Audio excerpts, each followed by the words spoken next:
এক সাহাবী ঘর উঁচু করবে, তো বলছে যে তুমি যে ঘর উঁচু করবে তোমার পড়শির কাছ থেকে অনুমতি নিয়েছো?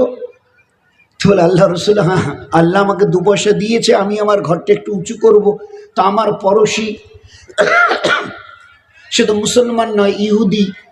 তো বলে হ্যাঁ, আমি তো পড়শির কথা বলছি, আমি হিন্দু মুসলমান বৌদ্ধ খ্রিস্টানের কথা বলিনি, পড়শির কথা বলছি। ফের ওই সময় ও হাদিস শুনিয়েছেন,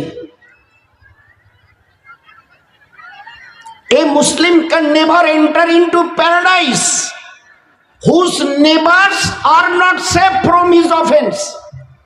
একজন মুসলমান বড় ইবাদতওয়ালা, নামাজ রোজা হজ যাকাত তাসবিহ তেলাওয়াত দান খয়রাত কোনোটারই কমি নেই তার মধ্যে, কিন্তু তার ব্যবহারে প্রতিবেশীরা, আইদার দেমে মুসলিম, হিন্দু, খ্রিস্টান, Jain, Roman, anybody, any religious, যে কোনো ধর্মের, আমি নবী বলছি,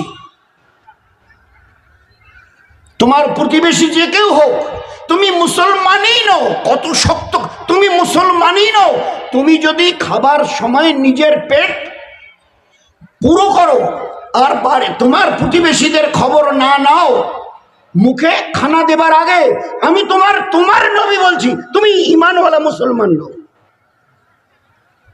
প্রতিবেশী কমপক্ষে 40টা বাড়ির খবর নাও, নিয়ে তারপরে তুমি লোকমা মুখে দাও। তুমি পেট ভরে খাবে আর প্রতিবেশী ক্ষুধায় কাতরাবে, তুমি এই ব্যক্তি মুসলমান হতে পারে না, এই ব্যক্তি কখনো মুসলমান নয় যে নিজে পেট ভরে খায় প্রতিবেশীর খবর রাখে না। তো ঘর উঁচু করবে, বলছে তুমি তোমার প্রতিবেশী, তো বলে ও যে ইহুদি, তো বলে কি হয়েছে তুমি বলো, শীতকাল, তোমার প্রতিবেশীর বাড়ি তোমার বাড়ির পশ্চিম দিকে, আচ্ছা শীতের সময় সূর্যটা যখন উঠে পূব দিকে, তখন তার আলোটা কে না গায়ে লাগাতে চায় বলো, পুরুষ মেয়ে ছেলে বাচ্চা বাচ্চি, সূর্যটা যখন তাপ নিয়ে বের হয় কে না লাগাতে চায়। তোমার বাড়িটা উঁচু হলে তোমার ওই ইহুদি পড়শি কটায় রোদের তাপ পাবে তুমি বলো, 10টা, 9:30, 11টার ওই দিকে, তোমার ঘর উঁচু হয়েছে দোতলা। তো তুমি যদি এই রোদের তাপ সূর্যের কিরণ তার বাড়িতে পড়ার ব্যাপারে তোমার ঘর যদি বাধা পায়, আমি নবী বলছি কিয়ামতের ময়দানে তোমাকে জালেম রূপে অন্যায়কারী রূপে দাঁড় করানো হবে।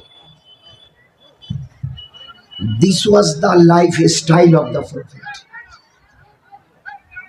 বলো, গরমের দিনে পূবালি হাওয়া তোমার বাড়িতে এসে হাওয়া রুখছে, আর এ পাশে পড়োশি যে কেউ মুসলমান হিন্দু যে কেউ, এরা আহ করছে, এই গরমের দিনে পূবাল হাওয়া ওই বাড়িতে এসে অবস্ট্রাকশন পাচ্ছে, বাধা পাচ্ছে, আমাদের বাড়িতে আসছে না। এরা যদি বলে আহ, তো এই আয়ের জবাব কাল তোমাকে কিয়ামতের ময়দানে দিতে হবে আল্লাহ রাব্বুল আলামিনের সামনে। হ্যাঁ, তুমি ঘর উঁচু করতে চাও, ঠিক আছে, তার বাড়িতে যাও, সে আব্দুর রহমান হোক আর সুনীল সাহা হোক, তার হাত ধরে বলো ভাই আমি একটু বাড়িটা উঁচু করব, যদি তুমি অনুমতি দাও। তো নিশ্চয়ই সে ব্যক্তি বলবে যে আপনি আপনার টাকায় ঘর উঁচু করবেন, তাতে আমার অনুমতির কি আছে? বলছে না, কথা সেটা নয়, আমি আমার টাকায় ঘর উঁচু করতে পারি, কিন্তু তোমার অনুমতির প্রয়োজন আছে। কেন? কেন? বলে আমার নবী বলে গেছে শীতের দিনের সূর্যের আলো তুমি 10টা আর 10:30টার আগে পাবে না, আমার বাড়িতে বাধা হয়ে থাকবে। তা তুমি যদি আমাকে অনুমতি দাও, তো আমিও তোমাকে এতটুকু অ্যাসিওরেন্স দিচ্ছি, অনুমতি দিচ্ছি, ঝড় ঝাপটার দিনে, বৃষ্টি বাদলের দিনে, তোমার বিয়ে শাদীর দিনে, তোমার বাচ্চার আকিকা অন্নপ্রাশনের দিনে আমার দোতলা বাড়ির দরজা তোমার জন্য খোলা থাকবে। আমি কথা দিচ্ছি, একজন মুসলমান হিসেবে তোমাকে কথা দিচ্ছি, তুমি যদি অনুমতি দাও। হ্যাঁ ভাই, বাড়িটা উঁচু করতে চান করেন, তো আমিও তোমাকে অনুমতি দিচ্ছি।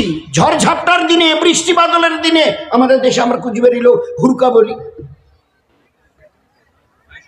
ঝড় ঝাপটার দিনে, বিয়ে শাদীর সময় তোমার ছোট্ট ঘর অকুলান হচ্ছে, আমার ঘরের দরজা খোলা রইবে, তো থাকবে তোমার জন্য। এই হচ্ছে মুসলমানের জীবন। একটা গরিবের বাড়ির সামনে এক বড় লোকের গাড়ি 4 চাকা যাচ্ছিল, ঘন্টা তিনেক চারেক পাঁচেক আগে বৃষ্টি হয়েছে, একটু কাদা কাদা, এসে চাকাটা এমনভাবে বসে গেছে যে শুধু চাকাটাই ঘুরছে, গাড়ি এগোচ্ছে না। শব্দ বেরিয়ে এসে দেখে মুসলমান, বাবু কি হয়েছে? তা বললে, ভাই গাড়িটা আটকে গেছে, তুলতে পারছি না, চাকাটাই শুধু ঘুরছে কাদায়। তা বললে, আর দাঁড়ান, আপনি এক কাজ করুন, আপনার বিবিকে আপনার বাচ্চাদেরকে ডেকে নিয়ে আসেন, আমি ব্যবস্থা করছি। এবারে তাদেরকে ডেকে নিয়ে গিয়ে নিজে মাদুর, তার বাড়িতে তো শোভা নেই, গরিব মুসলমান, ও শোভা পাবে কোথায়? তো মাদুর পেতে দিয়েছে, বাটিতে করে ও চিকেন স্টু এটা ওটা কোথায় পাবে, সেই কাবাব অমুক তমুক, পেঁয়াজি রেজালা কোথায় পাবে, ও একটা পেয়ালায় বাটিতে করে মুড়ি এনে দিয়েছে, ঘরের মুড়ি, বাবু খান, বাচ্চাদেরও দিন, আর ওটার দেখি আমি ব্যবস্থা করছি। তো মাদুর পেতে দিয়ে ওদের বসতে দিয়ে একটু মুড়ি বাটিতে করে এনে দিয়ে পাড়ার কয়েকটা 2-4-5টা ছেলেকে বলছে, বাবুর গাড়িটা আটকে গেছে, চল চল চল, তুলে দিতে হবে। বলে ধাক্কি করে গাড়িটাকে তুলে দিয়ে পানি এনে একেবারে চাকা ফাঁকায় যত কাদা কুদা সব লেগেছিল সব ধুয়ে একদম সাফ সুতরা করে দিয়েছে। এবারে কাছে গিয়ে বলছে, বাবু আপনার গাড়ি পরিষ্কার হয়ে গেছে, উঠে গেছে, আপনি এবারে যেতে পারেন। এখন বাবু ওখান থেকে ওই চাটাই থেকে উঠে গিয়ে দেখে যে গাড়ি তুলেছে, আর যত কাদা ওই চাকা ঘোরার কারণে লেগেছিল সব ধুয়ে মুছে সাফ সুতরা করে দিয়েছে। বাবু বড় খুশি হয়ে, বড় লোক, 4 চাকার মালিক, এবারে গরিব বেচারাকে কাছে ডেকে পকেট থেকে 200 টাকা বার করে, 500 টাকা বার করে হাতে দিতে গেছে। ও গরিব মুসলমান হাত জোর করে বলছে, বাবু আমাদের উপরওয়ালা যখন কোনো একটা ভালো কাজ করার আমাদের সুযোগ দেয় না, তো আমরা ওই ভালো কাজটাকে আমরা বিক্রি করি না, এর বদলে আমরা মরণের পরে আমরা আমাদের মালিকের কাছ থেকে নেব, আমরা ওই ভালো কাজের কোনো বদলা আমরা নিই না, এখানে ওর বদলা আমরা মালিকের কাছ থেকে নেব। বলুন তো এ বড় লোক কি বলবে, এবার চোখে পানি আসবে কিনা? এই মুসলমান, এ তালিম ছিল, এ this was the teaching for the Muslims, এই ছিল শিক্ষা মুহাম্মদ সাল্লাল্লাহু আলাইহি সাল্লামের তার উম্মতের জন্য। কিন্তু বড় দুর্ভাগ্যের কথা, আজ আমরা সেখানে নেই, সে জায়গায় নেই, নিজেকে রাখতে পারিনি, দুর্ভাগ্য আমাদের। একটা জীবন তৈরি করা হয়েছিল, একটা জীবন তৈরি করে দেখানো হয়েছিল, যেই হচ্ছে জীবন, একটা পরিপূর্ণ জীবন ব্যবস্থা, যার বিনিময়ে আমি দুনিয়াতে শান্তিময় জীবন পাবো, মরণের পরে আমার উপরওয়ালা আমার উপরে খুশি হয়ে আমার জন্য জান্নাতের রাস্তা খুলে দেবে।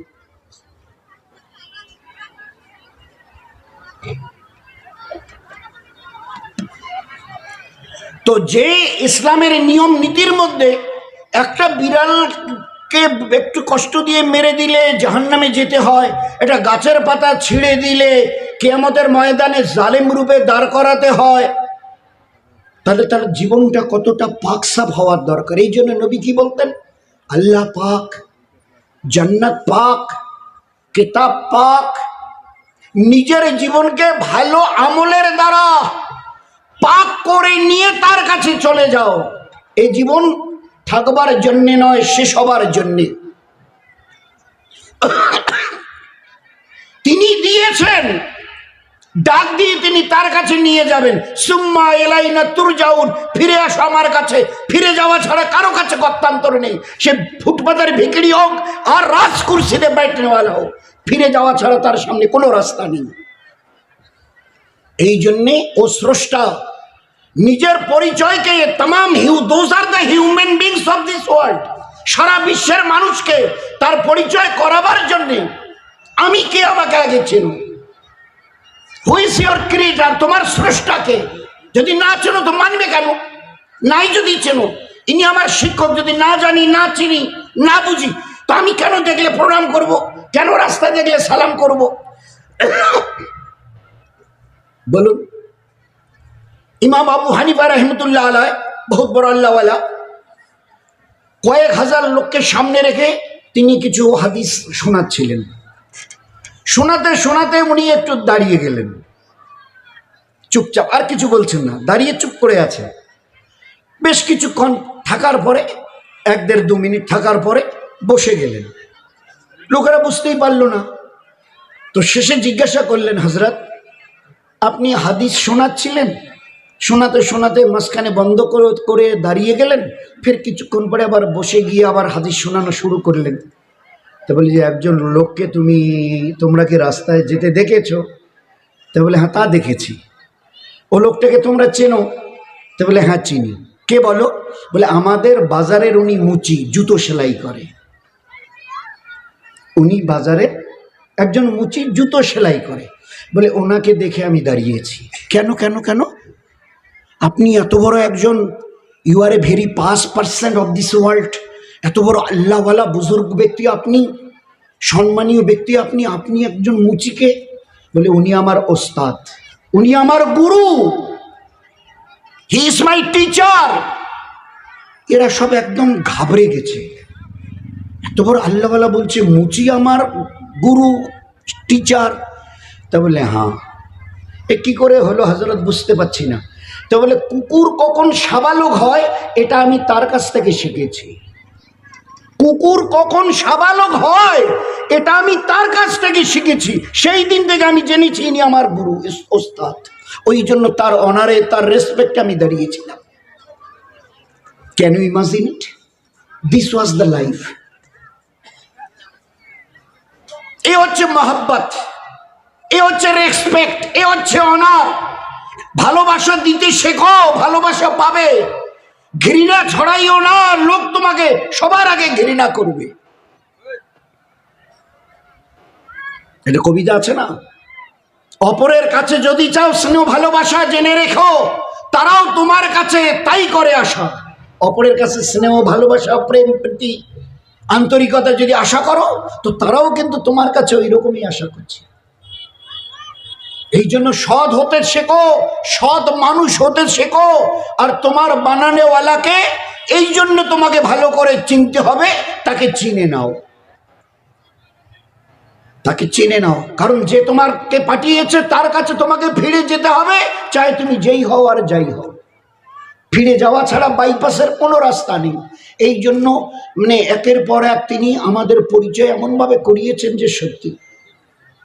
এই যারা আমরা জমা হয়েছি, আমরা মা বোনেরা যদি জিজ্ঞাসা ভাই আপনার পরিচয়, তো দুনিয়া একটা নাম, গ্রাম, বাবা, বলছি যে তার আগেরটুকু, তার তোমার অরিজিনটুকু, প্রথম বিগিনিং, দ্য স্টার্ট, তা কি উত্তর আছে? তো আমাদের উত্তর দেবার আগে আমাদের স্রষ্টা উত্তর দিয়েছে, খুলিকাল ইনসানু মিন নুতফা you the everybody were a drop of a dirty fluid. ও দুনিয়ার 800 কোটি মানুষ, তোমরা এক বিন্দু নাপাক মনির কাতরা থেকে এসেছো। বলতে পারবে আমি গোলাপ ফুলের বাগানে জন্ম নিয়েছি। গোলাপের বাগানে? Is there anybody else of you who can say this? আছে তোমাদের মধ্যে কেউ এই কথা বললেওয়ালা? আমি এই জন্য খুব গর্ব করছি, ঠাটবাটে চলছি, আমি যে গোলাপের বাগানে জন্ম নিয়েছি। প্রত্যেকের 800 কোটি, যে কেউ আমরা হিন্দু মুসলমান সবারই একই কথা, খুলিকাল ইনসানু মিন নুতফা you were a drop of a dirty fluid. Back few days, কয়েকদিন আগে পিছনে তোমরা এক বিন্দু নাপাক মনির ফোঁটা ছিলে। তারপরেরটা জানাবো, তুমি কবে মায়ের রেহেমে এসছো বাচ্চা দানিতে। তোমার ওই বাবার মাকে জিজ্ঞাসা করো, তুমি তো দূরের কথা, তুমি তো তখন একটা ড্রপ। তোমাকে জিজ্ঞাসা করতে বলছি না, তোমাকে জিজ্ঞাসা করা হবে না, তোমার মা বাবাকে জিজ্ঞাসা করো তুমি আসছো, এরা জানে কিনা? এরা জানে? বলতে পারবে আমরা জানি। যে আজকের মিলনে আমরা both we are husband and wife, আজকের মিলনে আমার বিবির পেটে, বলতে পারবে is there anybody of this world? আছে কোনো দুনিয়ায় এমন কোনো গাইনো ডক্টর?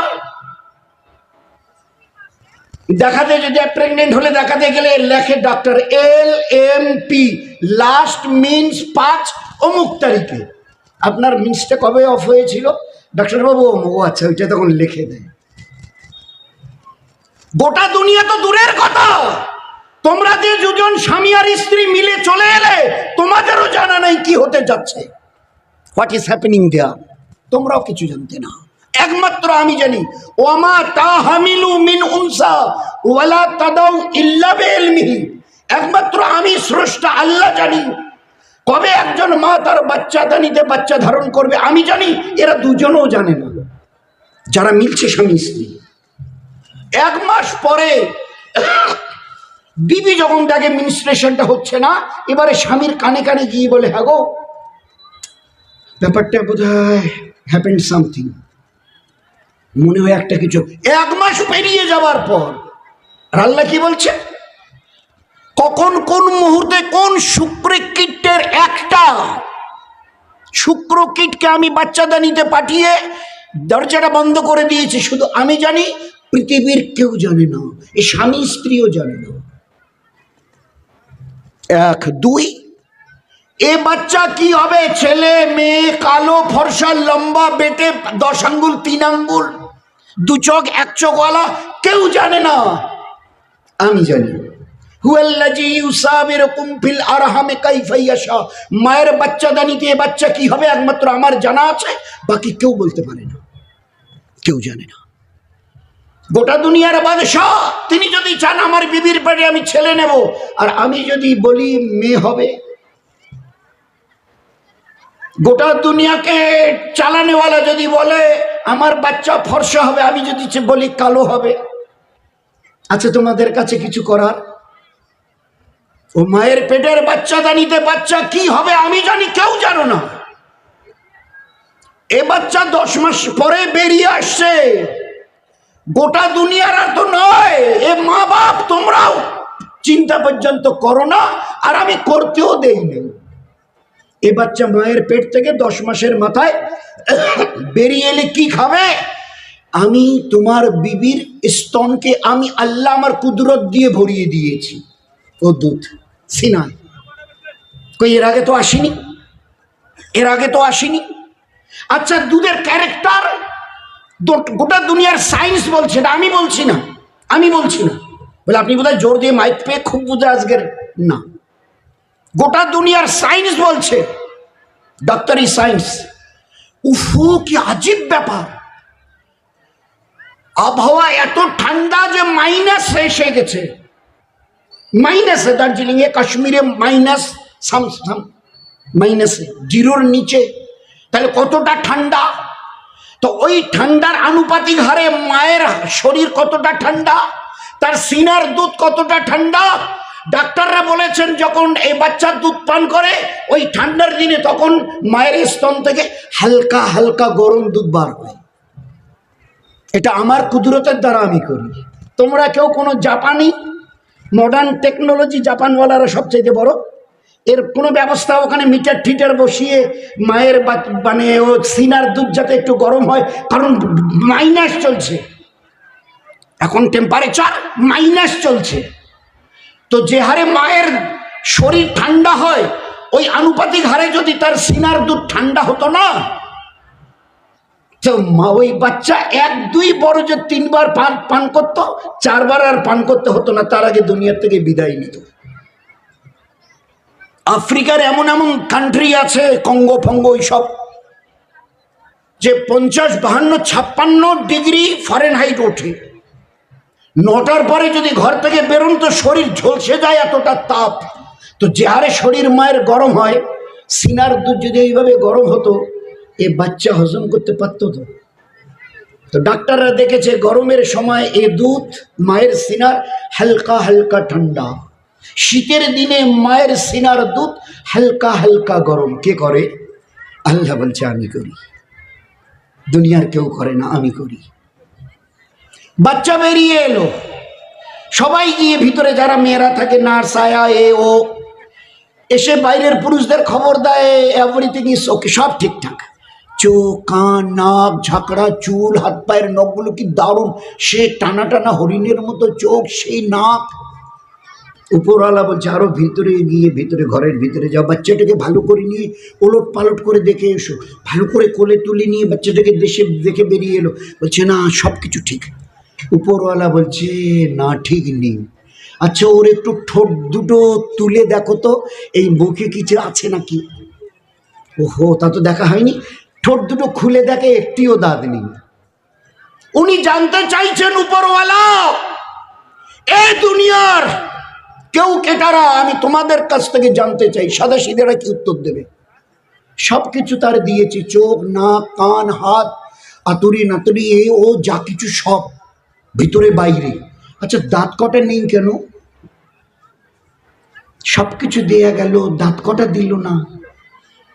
উত্তর দিয়েছেন শুধু তোমাকে বাঁচানোর জন্য। যে মানুষটা আজকের তুমি আমার জমিনে, প্রশস্ত জমিনে চলতে গিয়ে আমাকে আল্লাহ বলতে লজ্জা করছে না, আমি তোমাকে বাঁচাবার জন্য তোমার মুখে দাঁত কটা দিইনি। জানো তুমি? জানো? আমার পরিচয়টা নিয়েছে একবার। সবকিছুর সঙ্গে যদি তোমার ওই মুখে দাঁত কটা দিতে আমার ওই অবস্থায় আসতে, একবার দিত, ফার্স্ট টাইম সেকেন্ড টাইম দুধ পান করতে গিয়ে ওই দাঁত দিয়ে মায়ের নরম ওই মাংসের ওই জায়গাটুকু কেটে কেটে ক্ষত বিক্ষত করতে, ফুলে ঘা হতো।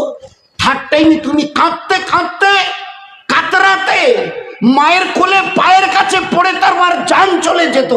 তোমার মায়ের হিম্মত হতো না কোলে তুলে নিয়ে তোমাকে দুধ পান করায়, কারণ ওই স্তন দুটো তুমি তোমার দাঁত দিয়ে কেটে ক্ষত বিক্ষত করে বড় বড় ঘা করে দিয়েছ। জানো তুমি? এরপরেও আমাকে আল্লাহ বলবে না? এরপরেও মানবে না? বলো না, বলো। আচ্ছা তারপরে ওটা শুরু হয় 7-8 মাস 9 মাসের মাথায় খালি বেরোয়, বাড়ির সবাই খুশি, আর কাকে ফোন করে যে জানাবে তার ইয়াত্তা নেই। বাচ্চার দাঁত গজিয়েছে গো, তাই গজাতে গজাতে গজাতে এতটুক। আচ্ছা এতটুকুর পরে তারপরে ওঠে না এই আমেরিকার এটা টেকনোলজি, ওরা এমন একটা ব্যবস্থা করে দিয়েছে যে সব বাচ্চার দাঁত এতটুকু লম্বা হবে, তারপরে বাড়বে না, এই ঔষধটা ব্যবহার করবেন। করেছে কেউ? কে কন্ট্রোল করেছে? হু ওয়াজ দ্যাট ক্রিয়েটর? কে সেই মহান স্রষ্টা যে তোমার দাঁত কটাকে এতটুকু তুলে তারপরে বাড়ায়নি? আরে ওইভাবে যদি আর কটা দিন বাড়তো, তোমার চেহারাটা একবার আয়নায় দেখলে তুমি মূর্ছা খেতে, জ্ঞান হারা হতে। জানো তুমি? সেন্সলেস হয়ে পড়ে যেতে। বিকট চেহারা, সামনের দাঁতগুলো এইরকম নিচের দিক থেকে, উপরের দাঁতগুলো এইরকম নিচের দিকে, একটা রাক্ষসের চেহারা তোমার হতো। আমি আল্লাহ করতে দেইনি, হতে দেইনি। জানো তুমি? এরপরে ফের ধীরে ধীরে ধীরে ধীরে আল্লাহ তার নিজের কুদরতকে বয়ান করে আসমান থেকে বৃষ্টি পড়তে দেখেছো কখনো? বলে জন্মের পরের থেকে দেখেছি। বলে দিনে 5, 7, 8 দিন লাগাতার তোমরা কুচবিহারি লোক সাঁতাও সাঁতাও বলো, ওরকম বৃষ্টি? বলে হ্যাঁ, একদম পানি চতুর্দিকে থই থই, মনে হয় যেন নদী বয়ে যাচ্ছে। আচ্ছা আসমান থেকে এত পানি পড়লো, এগুলো ড্রপ আকারে পড়ছিল না 10, 20, 50 কিলো, 1, 2, 3 কুইন্টাল আকারে পড়েছিল? বলো না। থাকতে কেউ দুনিয়ায় একটা মানুষ জীবিত?